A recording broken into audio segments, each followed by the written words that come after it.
So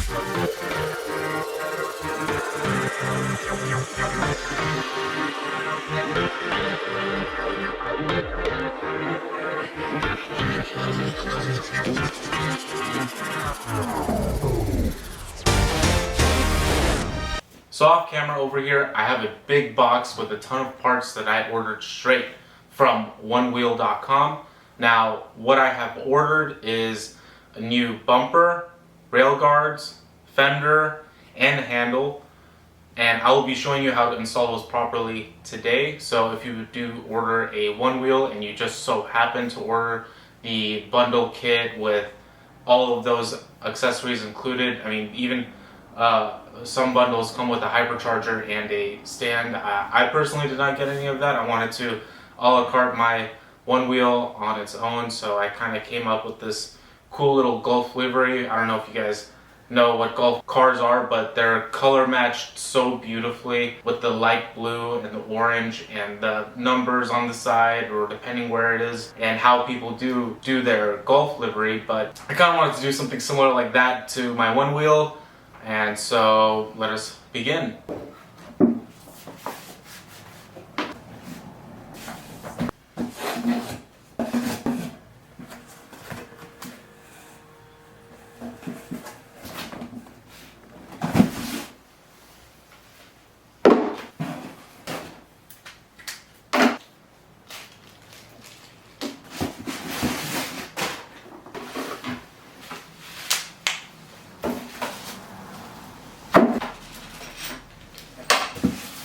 And my handle.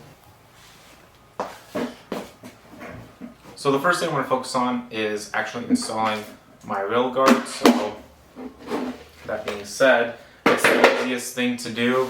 After that, we're going to work on to installing the bumpers and then the fender, and then I also have a charge port cover. So we'll do that at the very end, but this stuff pretty easy to take out. It's just some tape and some stuff holding it together.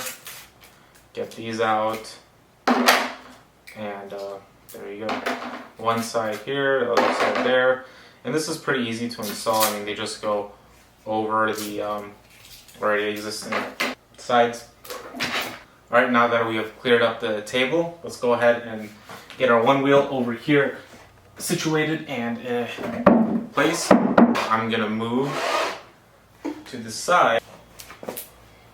All right, so this stuff is pretty easy.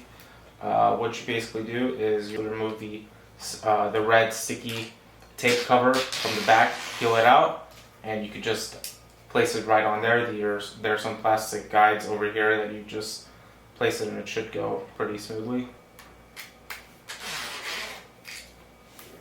Alright, after you're done peeling away this sticky tape, go ahead and grab your pad, your cover, and then just place it up as far as you can up against here. There's a plastic little lip over here. Just place that over there, make sure it's nicely covered.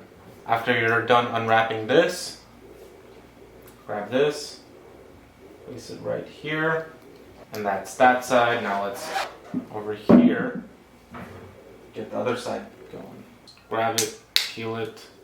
So my hand's peeling a little bit over here. If yours is doing that, I mean, I'm not really concerned about it given that that's a black corner, but just try to keep it as clean as possible. I'm gonna try to put some glue over it, make sure that it doesn't get any too crazy, but I don't think it's really gonna matter in the long run.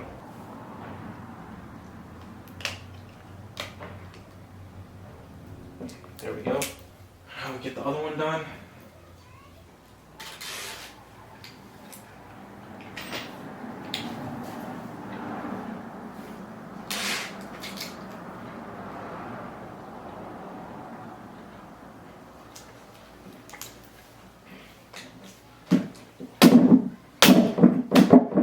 Now that you have successfully installed your guards, let's take off this plastic piece. It's like taking off the screen on a brand new car. It feels so nice doing this on both sides. Ooh.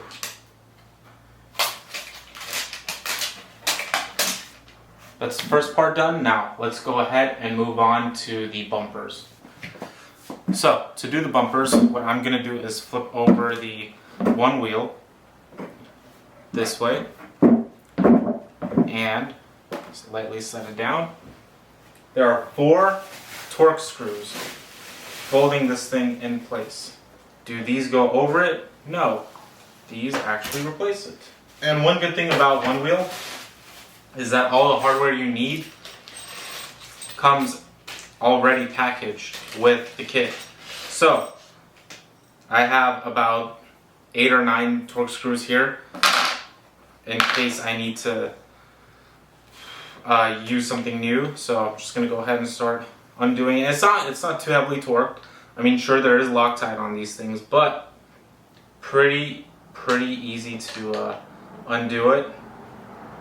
Now it's pretty easy to unscrew them. Hopefully you're doing this on a non-damaged guard. If you are not, your damaged guard is going to play a huge factor with all the dents and things and everything. Like, these screws are a little difficult to pull out, and I'm just saying that based off of experience. So I'm going to go ahead and open these guys up, but it's pretty easy. The tool comes in, just place it in and start twisting to remove it. So when removing these bumper guards, what you're going to do is grab the tool that's included with your kit, untorque them very slightly.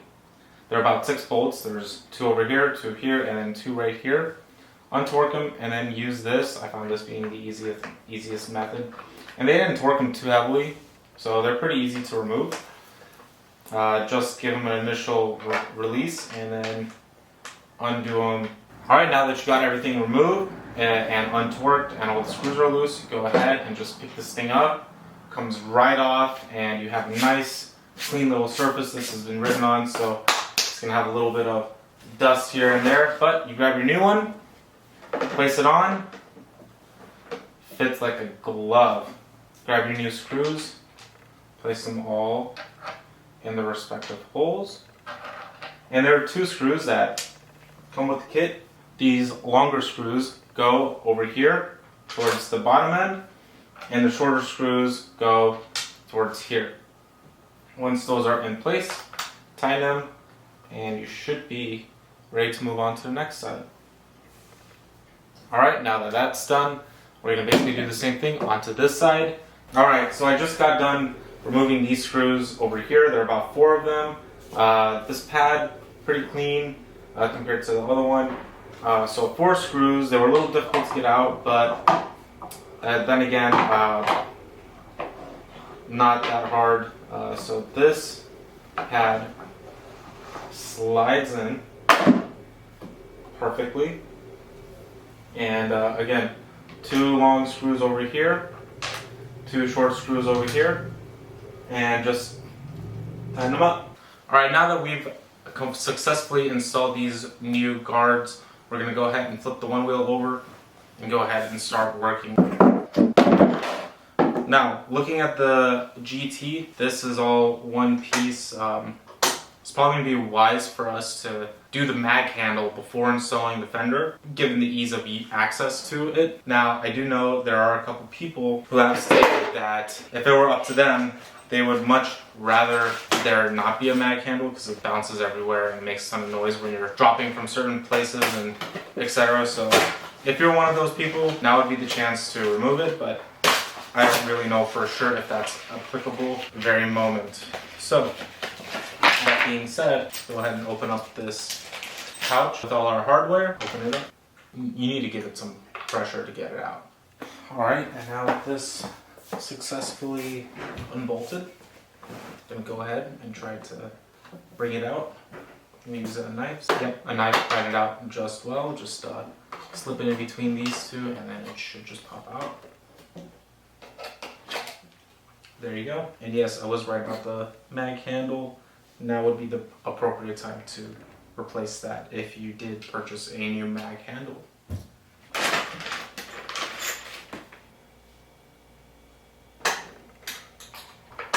So getting this off was a little tricky. Now, the tool that it comes with is this very long and thin Allen wrench. At the very end, it looks like a little ball point.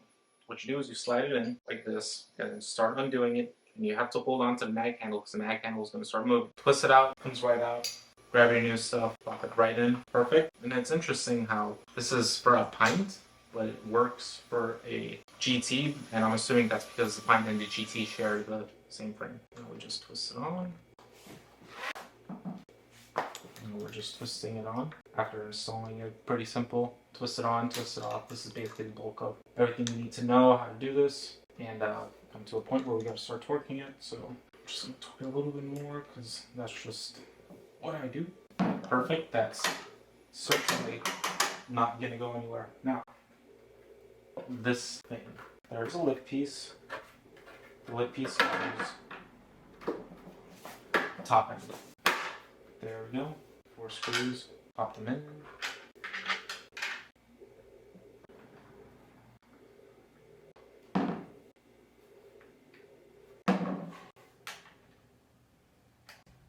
And there you go. Basically all done. All that's left is to put the charge port cover, and that simply goes on. All done. I'd like to thank you all for watching. If you guys enjoyed the video, please leave a like, comment, subscribe for more One Wheel GT content. I have more content coming up on the bike over there and the SL. And until then, I'll see you in the next one. Take care.